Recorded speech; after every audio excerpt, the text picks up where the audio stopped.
Good morning students. मैं Ganesh Kumar Chaudhary, assistant professor chemistry.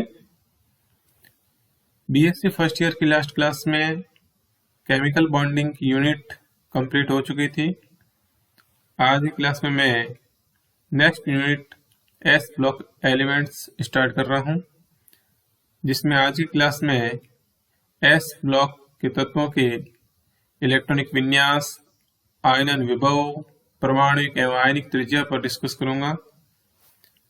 सबसे पहले एस ब्लॉक के तत्व कौन से हैं। आवर्त सारणी के अंदर तत्वों को उनके बाह्यतम इलेक्ट्रॉनिक विन्यास के आधार पर 4 ब्लॉक के अंदर डिवाइड किया गया है, जिसमें एस, पी, डी और एफ ये 4 ब्लॉक के अंदर बांटा गया है। एस ब्लॉक में वे तत्व आते हैं जो आवर्त सारणी में वर्ग संख्या 1, जिसको फर्स्ट ए, व वर्ग संख्या 2 यानी सेकंड ए में रखे गए हैं। इनका बाह्यतम इलेक्ट्रॉनिक विन्यास NS1 तथा NS2 होता है, यानी वर्ग संख्या 1 के जो तत्व है उनका इलेक्ट्रॉनिक विन्यास, जो बाह्यतम इलेक्ट्रॉनिक विन्यास है वो NS1 होगा, और वर्ग संख्या 2 के जो तत्व है उनके बाह्यतम इलेक्ट्रॉनिक विन्यास है वो NS2 होता है। हाइड्रोजन 1s1 और हीलियम 1s2 के विशिष्ट गुणों के कारण इनका अध्ययन है वो एस ब्लॉक के तत्वों के साथ नहीं किया जाता है। एस ब्लॉक तत्वों के अध्ययन के समय lithium, sodium, potassium, rubidium, caesium, francium, beryllium, magnesium, calcium, strontium, barium और रेडियम, इन तत्वों को सम्मिलित किया गया है। वर्ग संख्या 1 के तत्व होंगे उन्हें क्षार धातु एल्कली मेटल कहते हैं, क्योंकि ये जल के साथ में अभिक्रिया करके हाइड्रोक्साइड बनाते हैं और इनकी हाइड्रोक्साइडों की प्रकृति है वो प्रबल क्षारीय होती है, इस कारण इन्हें क्षार धातु कहते हैं। और वर्ग संख्या 2 के जो तत्व है वे क्षारीय मृदा धातु यानी एल्केलाइन अर्थ मेटल कहलाते हैं, क्योंकि इनके ऑक्साइड वो हाइड्रोक्साइड होते हैं, इनके यानी क्षारीय मृदा धातु हैं। जो वर्ग संख्या 2 के तत्व हैं इनके ऑक्साइड और हाइड्रोक्साइड है वो क्षारीय प्रकृति के होते हैं, इसलिए तो इनको क्षारीय और ये मृदा में पाए जाते हैं, इसलिए मृदा धातु यानी क्षारीय मृदा धातु कहलाते हैं।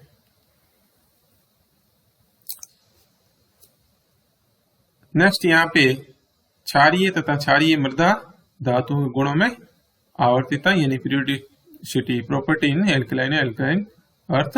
मेटल, जिसमें सबसे पहले है इलेक्ट्रॉनिक कॉन्फ़िगरेशन। इलेक्ट्रॉनिक विन्यास पर डिस्कस करते हैं। एस ब्लॉक के तत्वों में वर्ग 1 के तत्वों को इलेक्ट्रॉनिक विन्यास जो है इनका NS1 तथा वर्ग संख्या 2 के जो तत्व है उनके इलेक्ट्रॉनिक विन्यास NS2 होता है। इनमें उत्कृष्ट गैसों से क्रमशः 1 व 2 इलेक्ट्रॉन अधिक होते हैं, यानी वर्ग संख्या जो 1 के तत्व है उनका निकटतम जो उत्कृष्ट गैस है उनसे 1 इलेक्ट्रॉन अधिक होगा, और वर्ग संख्या जो 2 है उनका जो निकटतम उत्कृष्ट गैस है उससे 2 इलेक्ट्रॉन अधिक होते हैं। सबसे पहले इलेक्ट्रॉनिक कॉन्फ़िगरेशन के अंदर वर्ग संख्या 1 के जो तत्व हैं यानी क्षार धातु हैं उनका इलेक्ट्रॉनिक विन्यास देखते हैं, जिसमें सबसे पहला लिथियम, प्रतीक इसका Li, और इसका इलेक्ट्रॉनिक कॉन्फ़िगरेशन यहाँ पे हीलियम के बाद में यहाँ 2s1, NS1 के अंदर यहाँ पे N का मान यहाँ पे 2 और S1, तो ये इसका हीलियम और 2s1 है इसका इलेक्ट्रॉनिक कॉन्फ़िगरेशन लिथियम का। इसी प्रकार सोडियम की बात करें, परमाणु क्रमांक इसका 11 होता है, और प्रतीक या की बात करें इसकी Na, तो इसका इलेक्ट्रॉनिक कॉन्फ़िगरेशन है वो नियॉन उत्कृष्ट गैस, और उसके बाद में 3s1, N का मान यहाँ 3 हो जाएगा, S1 इसका इलेक्ट्रॉनिक कॉन्फ़िगरेशन इनका इस प्रकार से नियॉन 3s1 हो जाएगा। पोटेशियम जो इलेक्ट्रॉनिक कॉन्फ़िगरेशन है इसका परमाणु क्रमांक इसका 19 होता है और आर्गन जिसका 18 परमाणु क्रमांक है वो पहले इसके निकटतम उत्कृष्ट गैस आ जाएगी और उसके बाद में 4s1 हो जाएगा। n का मान यह 4 होता है। इसी प्रकार रुबेडियम Rb इसका इलेक्ट्रॉनिक विन्यास या इसका परमाणु क्रमांक की बात करें तो इसका 37 होता है और यहाँ इसका इलेक्ट्रॉनिक विन्यास की बात करें तो क्रिप्टॉन निकटतम उत्कृष्ट गैस और यहाँ पे 5s1 हो जाएगा। n का मान यहाँ 5 होगा। नेक्स्ट यहाँ पे 4 धातु है वो सीजियम, प्रतीक है Cs और इसका परमाणु क्रमांक की बात करें तो यहाँ पे जिनॉन के जस्ट बाद में होता है यानी 55 और जिनॉन यहाँ पे इलेक्ट्रॉनिक विन्यास में जिनॉन आ जाएगा 54 जिसका परमाणु क्रमांक है और 6s1 n का मान यहाँ पे 6 होता है। नेक्स्ट यहाँ पे फ्रेंसियम और फ्रेंसियम Fr ये रेडियो एक्टिव एलिमेंट है और इसका इलेक्ट्रॉनिक कॉन्फ़िगरेशन है वो इस प्रकार से रेडॉन आ जाएगी गैस और 7s1 होता है इलेक्ट्रॉनिक कॉन्फ़िगरेशन और परमाणु क्रमांक की बात करें तो 87 होता है। 86 यहाँ पे रेडॉन है उससे जस्ट आगे 87 फ्रेंसियम। क्षारीय मृदा धातुओं जो वर्ग संख्या 2 के तत्व हैं उनका इलेक्ट्रॉनिक कॉन्फ़िगरेशन की बात करें तो यहाँ पे सबसे पहला है बेरिलियम और बेरिलियम का यहाँ पे परमाणु क्रमांक 4 होता है और इसका इलेक्ट्रॉनिक विन्यास है वो हीलियम या उत्कृष्ट गैस और 2s2 तो यहाँ पे इसका n का मान 2 हो गया। इलेक्ट्रॉनिक विन्यास है वो यहाँ हीलियम और 2s2 होता है। मैग्नीशियम परमाणु क्रमांक 12 और यहाँ पे नियोन गैस और 3s2। कैल्शियम परमाणु क्रमांक 20 Ca प्रतीक और इसका इलेक्ट्रॉनिक कॉन्फ़िगरेशन में आर्गन 4s2 हो जाएगा और स्ट्रोंशियम है परमाणु क्रमांक 38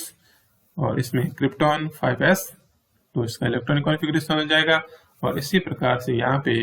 बेरियम परमाणु क्रमांक 56 तो यहाँ पे इसका इलेक्ट्रॉनिक कॉन्फ़िगरेशन है वो जिनॉन 6s2 हो जाएगा और रेडियम जो है यानी परमाणु क्रमांक इसका 88 और इसका इलेक्ट्रॉनिक कॉन्फ़िगरेशन है वो रेडॉन 7s2 होता है। इस प्रकार से यहाँ इनका इलेक्ट्रॉनिक कॉन्फ़िगरेशन कंप्लीट होता है। और नेक्स्ट यहाँ पे है आयनन विभव। क्षार व क्षारीय मृदा धातुओं के लिए वर्ग में ऊपर से नीचे जाने पर, एक वर्ग की बात करें ऊपर से नीचे जाने पर यानी कि लिथियम से लेकर के या फ्रेंसियम तक की बात करें या फिर बेरिलियम से लेकर के यहाँ पे बेरियम तक या उसके बाद में रेडियम तक की बात करें तो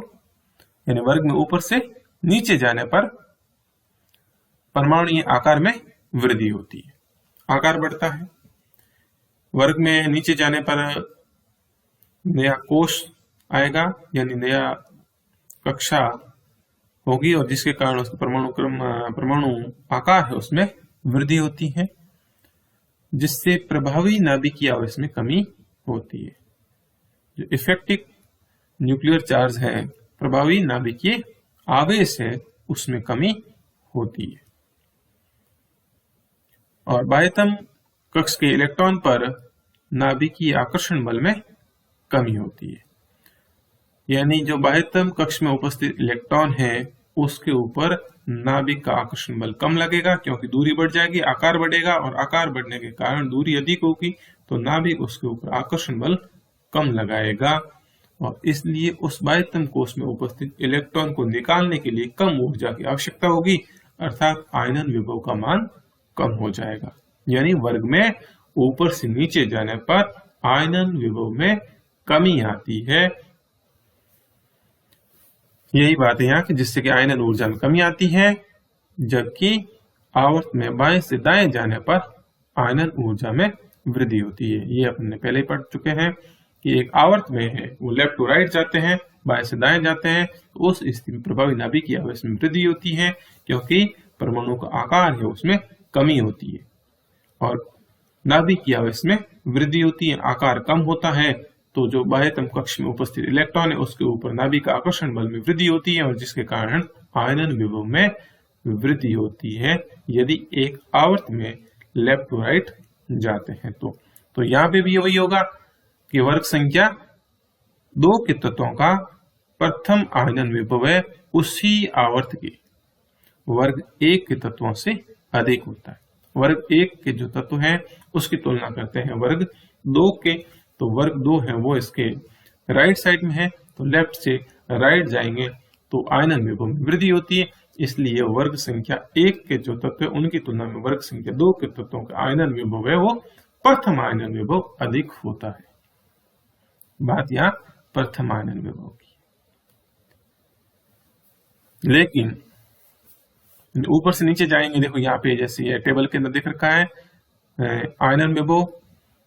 प्रथम आयनन विभव दे रखा, फर्स्ट ये आयनन विभव दे रखा है, ये है क्षार धातुओं का आयनन विभव प्रथम और द्वितीय। पहले बात करते हैं प्रथम आयनन विभव की, तो लिथियम से लेकर के या फ्रांसियम तक आप देख रहे हैं आयनन विभव में ऊपर से नीचे जाने पर लगातार कमी आती है क्योंकि परमाणु का आकार में वृद्धि होती है, प्रभावी नाभिक की आवेश में कमी होती है और बाह्यतम कक्ष में उपस्थित इलेक्ट्रॉन नाभिक की आकर्षण बल में कमी होती है, जिसके कारण वर्ग में ऊपर से नीचे जाने पर आयनन विभव में कमी आ रही है। ये इस प्रकार की कमी आपको यहाँ जो क्षारीय धातु है उनके अंदर भी मिलती है, जैसे यहाँ पे दिख रही है फर्स्ट आयनन विभव जो बेरिलियम से लेकर के यहाँ पे रेडियम तक, यहाँ पे भी लगातार कमी हो रही है वर्ग में ऊपर से नीचे जाने पर। लेकिन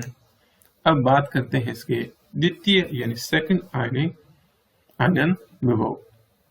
तो द्वितीय आयनन विभव है क्षारीय मृदा धातुओं की तुलना में क्षार धातुओं का अधिक होता है। यानी अब यहाँ उल्टा हो गया, द्वितीय आयनन विभव की बात आई तो उसमें वर्ग संख्या 1 के जो क्षार धातु है उनका द्वितीय आयनन विभव वर्ग संख्या 2 के क्षारीय मृदा धातुओं की तुलना में अधिक होता है। अब यहाँ पे कारण अलग है क्योंकि क्षार धातु जो है वर्ग संख्या 1 के जो है वे एक इलेक्ट्रॉन त्यागने के पश्चात उत्कृष्ट गैस विन्यास प्राप्त कर लेते हैं। इनका विन्यास है वो इनर्ट गैस कॉन्फ़िगरेशन हो जाता है और जो कि एक स्थायी विन्यास है और स्थायी विन्यास से इलेक्ट्रॉन निकालना बहुत ही कठिन होता है, अधिक ऊर्जा की आवश्यकता होती है, इसलिए उनके आयनन विभव का मान है वो अत्यधिक हो जाता है। यही कारण है कि जिससे इनका दूसरा इलेक्ट्रॉन निकालना अत्यंत ही कठिन होता है और इनका इसलिए द्वितीय आयनन विभव का मान अत्यधिक हो जाता है, जैसा कि यहाँ पे आपको टेबल में दिख रहा है। जैसे यहाँ लिथियम की बात करें तो लिथियम एक इलेक्ट्रॉन त्यागने के पश्चात हीलियम के जैसा बन जाएगा। अब हीलियम के जैसा होगा तो उसमें से एक इलेक्ट्रॉन निकालना है, वो एक उसका इनर्ट गैस कॉन्फ़िगरेशन है। ऐसे ही सोडियम है वो नियॉन के जैसा हो जाएगा, पोटेशियम यहाँ पे आर्गन के जैसा हो जाएगा और रुबिडियम है यहाँ पे क्रिप्टॉन के जैसा और सीजियम है वो जिनॉन के जैसा हो जाएगा। इसलिए यहाँ पे इन एक इलेक्ट्रॉन त्यागने के पश्चात जो सेकंड आयनन विभव है वो उसका मान है वो अत्यधिक हो रहा है। यहाँ पे जैसे कि लिथियम के लिए यहाँ पे 7298 किलो जूल प्रति मोल है, ये द्वितीय आयनन का मान। लेकिन इसी स्थिति के अंदर बात उसकी तुलना करते हैं बेरिलियम से लिथियम की जो वर्ग संख्या 2 का है यानी क्षारीय मृदा धातु है, तो उसकी जब तुलना करते हैं बेरिलियम की तो उसका द्वितीय आयनन विभव का मान इसकी तुलना में बहुत कम है, 1757 किलो जूल प्रति मोल ही है। या 1757 कहाँ और कहाँ, यहाँ 7298। तो इसका मान अधिक होने के पीछे यहाँ पे इनका इनर्ट गैस कॉन्फ़िगरेशन प्राप्त कर लेना होता है। ये तो यहाँ पे इनके आयनन विभव के बाद नेक्स्ट यहाँ पे परमाणुीय एवं आयनिक त्रिज्या, एटॉमिक एंड आयनिक रेडियस। आवर्त सारणी में जो पीरियोडिक टेबल की बात करें तो एक आवर्त में क्षारीय धातुओं का आकार सर्वाधिक होता है। यानी यहाँ तुलना किसकी की है कि एक पीरियोडिक पूरी टेबल के अंदर एक आवर्त की एक पीरियड की बात करें तो कोई भी पीरियड की बात करें भले फर्स्ट सेकंड थर्ड फोर्थ, तो वहां पर एक आवर्त के अंदर सबसे ज्यादा क्षारीय धातुओं में वर्ग संख्या 1 के जो तत्व है उनका आकार सर्वाधिक होता है, क्योंकि इस एक आवर्त में जैसे ही लेफ्ट टू राइट जाएंगे यानी वर्ग संख्या 1 से लेकर 18 तक जा रहे हैं तो उस स्थिति में नया कोष तो आता नहीं है, लेकिन उसमें नाभिक के अंदर प्रोटॉन में वृद्धि होती है, और प्रोटॉन में वृद्धि होती है मतलब धनावेश बढ़ रहा है, नाभिक की आवेश में वृद्धि हो रही है, तो जो बाह्यतम इलेक्ट्रॉन है उसके ऊपर आकर्षण बढ़ता जाता है, अर्थात लेफ्ट टू राइट जाने पर आकार वो सिकुड़ता जाता है। तो सबसे ज्यादा आकार वाले कौन से होंगे एक ही आवर्त में, वो होंगे वर्ग संख्या 1 के क्षार धातु होते। एक आवर्त में क्षारीय मृदा धातुओं का आकार क्षारीय धातुओं से कम होता है। अब यहाँ तुलना कर रखी है क्षारीय मृदा धातु और क्षारीय धातु, यानी कि वर्ग संख्या 1 और वर्ग संख्या 2 के। तो एक आवर्त में बात करें तो क्षारीय धातुओं की तुलना में क्षारीय मृदा धातुओं का आकार कम होता है, यानी वर्ग संख्या 1 के तत्वों की तुलना में वर्ग संख्या 2 के तत्वों का आकार कम होता है। वही बात आ गई, वर्ग संख्या 1 की तुलना में वर्ग संख्या 2 के जो तत्व है वो राइट साइड के अंदर है, यानी वहां पे क्या हुआ, उनके नाभिक की आवेश में वृद्धि हुई है और जिसके कारण उनके आकार में कमी होती है। तो आकार में कमी होगी तो उसका परमाणुक त्रिज्या या आयनिक त्रिज्या की बात करें तो दोनों ही कमी होती है, क्योंकि इनमें प्रभावी नाभिकीय आवेश का मान उसी आवर्त के क्षार धातुओं की तुलना में अधिक होता है। यही बात आ गई कि क्षार धातुओं की तुलना में जो नाभिकीय प्रभावी नाभिकीय आवेश है वो क्षारीय मृदा धातुओं का अधिक होता है, इसलिए उनका आयनन परमाणु आकार है वो कम होता है। वर्ग में ऊपर से नीचे जाने पर, अब बात आ रही है एक वर्ग में अप टू डाउन।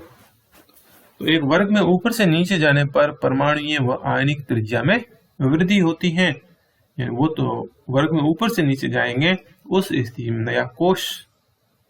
आएगा और नया कोष जुड़ जाएगा तो आकार में वृद्धि ही होगी, परंतु आयनिक त्रिज्या का मान परमाणुक त्रिज्या से कम होता है। यहाँ बात कर रहे हैं अपन वर्ग संख्या 1 के क्षार धातु और वर्ग संख्या 2 के क्षारीय मृदा धातु यानी एस ब्लॉक के एलिमेंट हैं, और ये हमेशा इलेक्ट्रॉन त्यागने के पश्चात उत्कृष्ट गैस विन्यास प्राप्त करते हैं, और ये इलेक्ट्रॉन त्याग करके धनायन बनाते हैं,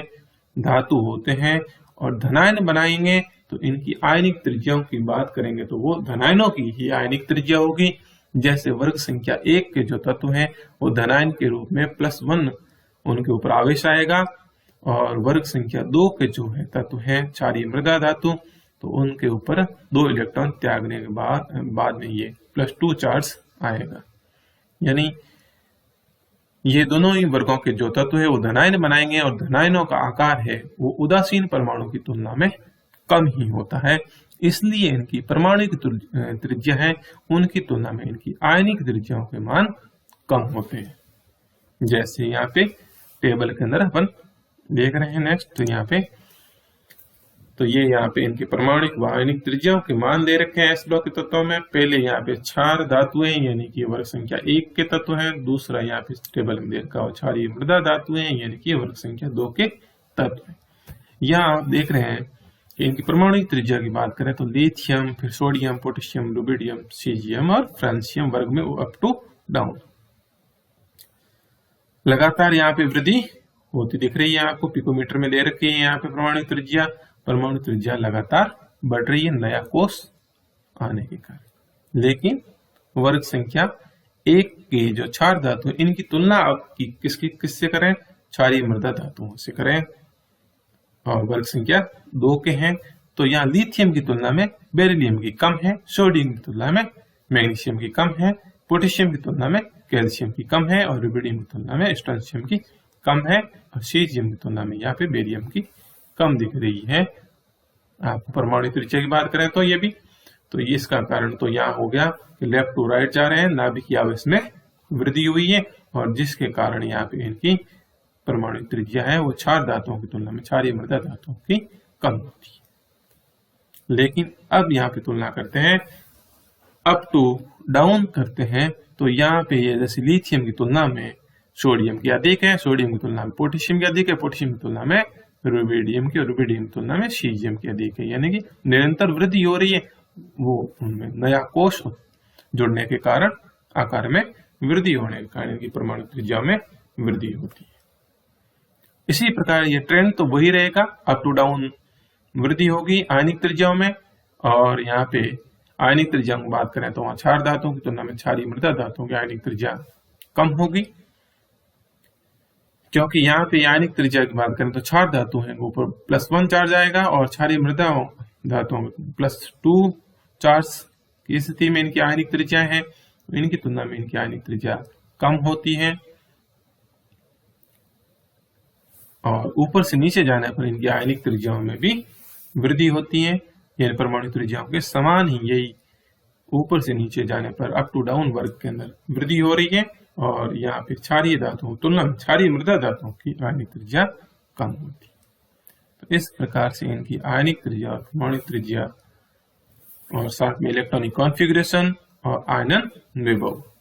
ये टॉपिक आज की क्लास में कंप्लीट होते हैं। नेक्स्ट क्लास में मैं नेक्स्ट टॉपिक के ऊपर डिस्कस करूंगा। Thank you.